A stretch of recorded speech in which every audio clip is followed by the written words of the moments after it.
Early infancy teeth है ना, early infancy teeth. आज यही विषय हमारे पास। एक 15 महीने का बच्चा है हमारे साथ और पेरेंट्स की कंप्लेंट है कि कुछ दांतों में कैविटीज हो रही है। तो जो 3 महीने पे दांत आया था उसको हम अर्ली इन्फेंसी टीथ बोलते हैं। मतलब जो ना जन्म के समय आया हो, ना जन्म के 1 महीने में आया हो, ना 6 महीने के बाद आया हो। तो इसको ऐसे समझे सभी लोग, अगर जन्म से दांत है तो उसे नेटल टूथ बोला जाता है। कई बार वो बहुत ही लूज होता है, उसकी जड़ें भी नहीं विकसित होती, ना ही दांत पूरी तरीके से विकसित हो पाता है। अधिकतर केसेस में उसे निकाल दिया जाता है। ठीक है। दूसरा होता है कि जन्म के 1 महीने के अंदर दांत आता है, उसको हम नियोनेटल टूथ बोलते हैं।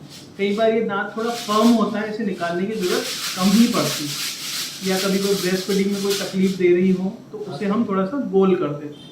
तीसरी स्थिति जो कि आपके बच्चे के साथ है, जिसमें कि अर्ली इन्फेंसी टीथ है, मतलब कि 3 महीने के आसपास जो दांत आ गया था। अब इससे ऐसे समझें कि ये भी प्री मेच्योर टूथ, आइडियली जो दांत है वो 6 महीने और उसके बाद आते हैं।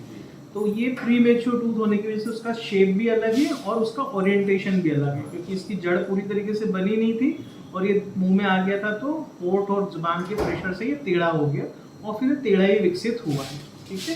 तो ये एक समझाने की बात है। तो जो 6 महीने के पहले या जो जल्दी दांत आ जाते हैं उनकी 3 कैटेगरी हैं, नेटल, नियोनेटल और अर्ली इन्फेंसी टीथ। कैसे मैनेज करना है डिपेंड करता है कि उनकी मोबिलिटी कैसी है, स्तनपान में क्या वो दिक्कत दे रहे हैं, क्या माता को दिक्कत है, या बच्चे की ज़ुबान को नीचे से वो अपने आप को कट कर लेते हैं जब ज़ुबान ब्रेस्ट फीडिंग के लिए आगे ले जाते हैं। तो ऐसी कोई समस्या यहाँ बच्चे के साथ नहीं है, तो अब उसको हम नॉर्मली कंसिडर करेंगे। लेकिन वो प्री मेच्योर है, इसलिए उसकी रूट भी सही से नहीं बनी है और क्या कहते हैं कि उसका जो ओरिएंटेशन वो भी सही है। इसके लिए हम एक छोटा सा एक्सरे फ्यूचर में करेंगे, इससे हम पूरी चीज़ क्लियर करेंगे।